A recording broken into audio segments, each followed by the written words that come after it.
Assalamualaikum warahmatullahi wabarakatuh. Nama saya Nur Hidayah, ahli media kebidanan, sarjana kesehatan masyarakat. Saya bertugas sebagai bidan Ponek di RSUD Siti Fatimah, Provinsi Sumatera Selatan. Salam kenal semuanya.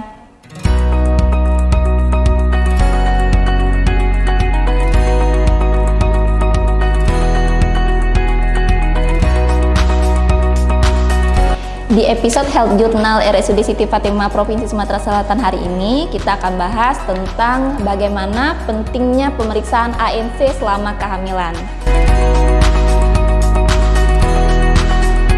Pertama kita tahu ya, ANC itu singkatan dari antenatal care. Antenatal care itu apa?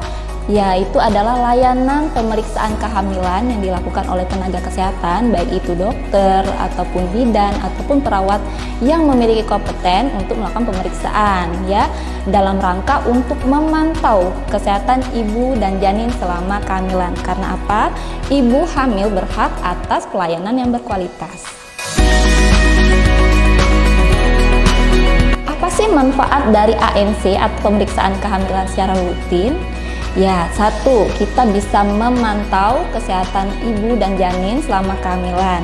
Yang kedua, kita bisa tahu apakah ibu memiliki komplikasi ataukah memiliki resiko dalam melaksanakan atau menjalani kehamilannya ini dari hamil sampai ke persalinan nanti. Yang ketiga, kita bisa membantu pemerintah dalam menurunkan angka kematian ibu dan janin ya, sehingga kehamilan ibu terpantau dengan baik dari awal kehamilan sampai akhir, dan juga janin atau dari awal kehidupan manusia akan terjamin dari kehamilan ibu sampai ke masa ke depan-depannya.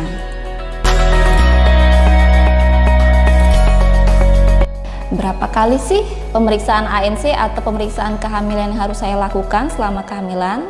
Yang pertama, kita lakukan sebanyak 1 kali pada trimester 1, 1 kali pada trimester 2, dan 2 kali pada trimester yang ketiga. Oke, dalam pemeriksaan ANC kita kenal dengan istilah 10T. Apa sih itu 10T ya? 1. Ibu diukur tinggi badan dan berat badan. Yang kedua, ibu diukur tekanan darahnya.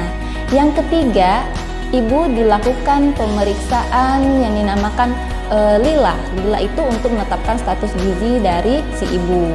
Yang keempat, kita lakukan pemeriksaan tinggi fundus puteri. Yang kelima, kita melakukan pemeriksaan bagaimana sih letak, posisi, presentasi ataupun detak jantung si bayi. Poin berikutnya adalah pemberian tetanus toksoid sebanyak 2 kali selama kehamilan, pemberian tablet tambah darah untuk mencegah anemia selama kehamilan dan juga persalinan nantinya. Kemudian kita melakukan tata laksana kasus ya, jika ditemukan komplikasi ataupun resiko terhadap si ibu. Kemudian berikutnya adalah melakukan temu wicara. Temu wicara itu kita memberikan konseling kepada si ibu. Kemudian yang terakhir adalah melakukan tes laboratorium kepada si ibu, baik itu rutin ataupun khusus.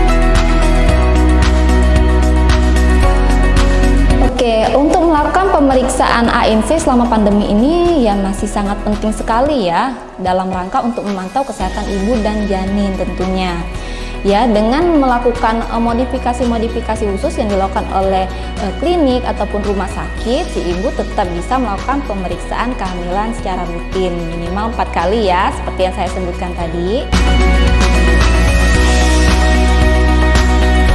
Selama pandemi ini, ibu tidak akan mengalami kesulitan juga dalam melakukan pemeriksaan kehamilan dengan modifikasi-modifikasi khusus yang dilakukan oleh pelayanan kesehatannya seperti klinik ataupun rumah sakit. Insya Allah ibu tetap bisa melakukan pemeriksaan kehamilan secara rutin.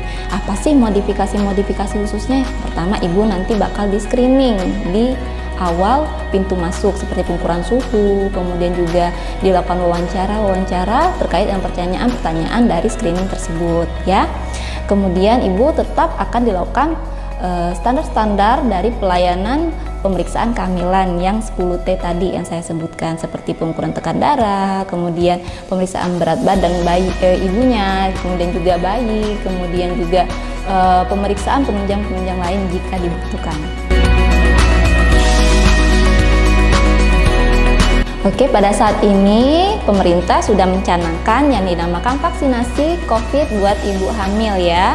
Jadi ibu hamil disarankan untuk melakukan vaksinasi COVID-19 sebanyak 2 kali ya. Mulai dari usia kehamilan 13 minggu sampai dengan aterem atau usia kehamilan yang matang. Ibu tidak usah khawatir ya, bagaimana sih untuk mendapatkan vaksinasi COVID-19 ini? Oke, vaksinasi COVID-19 ini bisa ibu dapatkan di fasilitas pelayanan kesehatan seperti rumah sakit ataupun puskesmas terdekat ya. Menjalani kehamilan di masa seperti ini, kita harus selalu menjaga kesehatan pastinya ya ibu.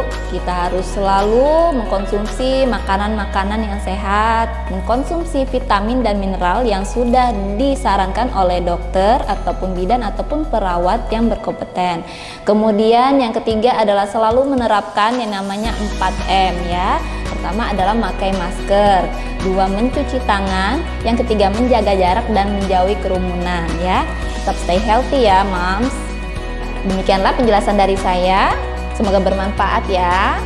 Salam sehat dari saya, We Protect.